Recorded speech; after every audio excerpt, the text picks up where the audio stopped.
Election Observer Mission to the 23 general election in Nigeria presented its report to the public. The full report, which is already in the public domain, has understandably become the subject of intense public interest. While IPAC welcomed the report and promised to look into its actionable recommendations, the presidency has criticized the report for presenting a distorted narrative of the election based on what it called a desk job. In particular, it railed against the limited deployment of 110 observers to cover over 176,000 polling units in the country to arrive at a skewed narrative on the election. However, the presidential candidates of the People's Democratic Party and the Labour Party commended the EU EOM report as reflecting the true state of affairs regarding the 2023 general election. Several other observer groups and eminent Nigerians have also expressed divergent views and opinions about the report. As the umbrella body of the 19 registered political parties in Nigeria that participated, 18 participated in the elections, and as the most critical stakeholders in democratic space in Nigeria, the Inter-Party Advisory Council, IPAC, has carried out a dispassionate review of the EU EOM report and listened to the views expressed by all stakeholders in the Nigerian democratic process. IPAC is aware that the practice of inviting national and international observers to our elections is a veritable means of consolidating Nigeria's democratic process and has become a recurring feature of our electoral process since the restoration of democracy in Nigeria in 1999 after prolonged military rule. We observe that in the 2023 general election, the EU EOM deployed 51 non-resident observers to Nigeria for a period of 3 months, from 11th January to 11th April 2023, to observe the election from the preparatory activities to the conduct of polls and the announcement of results.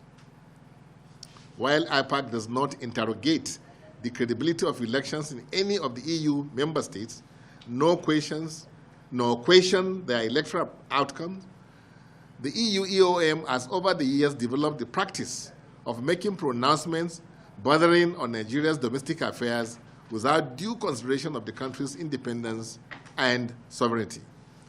This raises the question of their role in neutrality under the Declaration of Principles for international election observers and why they should continue to pretend our elections.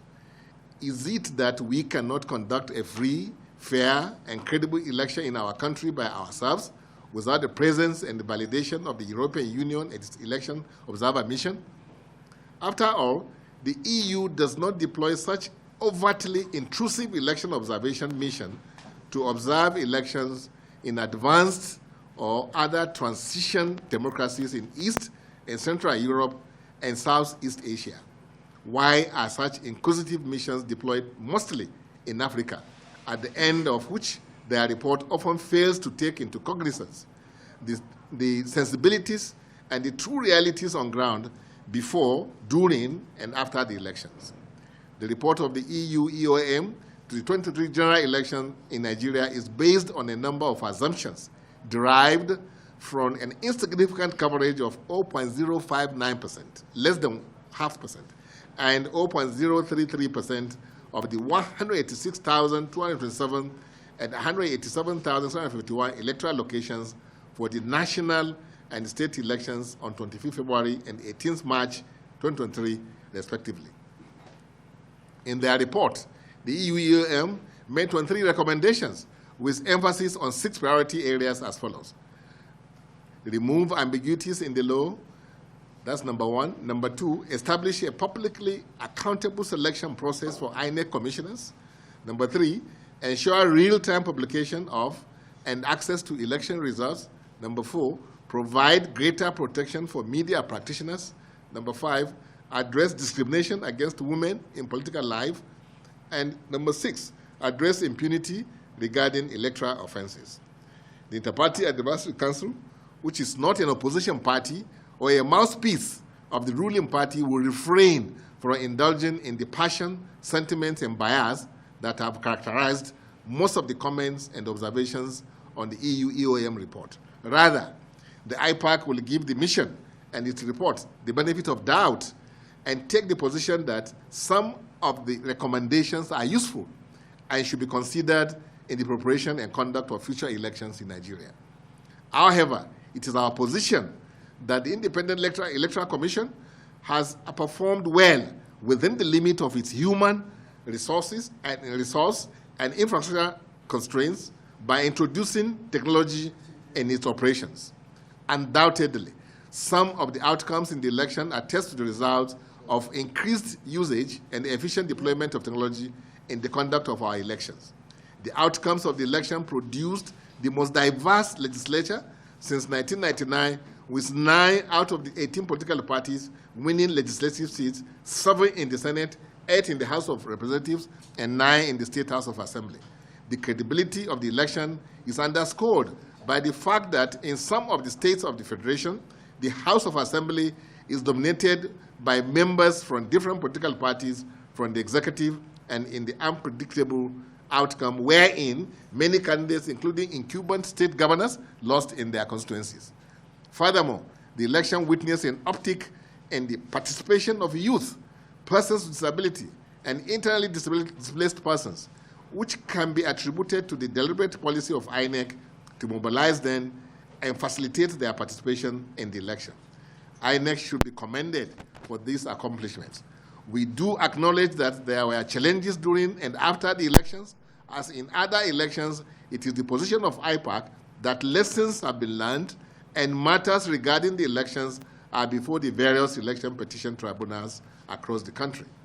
It is important at this point to urge the Commission to receive EU EOM report in good faith and to consider the recommendations contained therein with a view to taking necessary actions and proposing required changes in the electoral legal framework to implement those recommendations that will further strengthen our electoral process and consolidate our democracy. IPAC also urges all aggrieved candidates who have already filed cases at the various election petition tribunals to patiently await the verdict of the tribunal.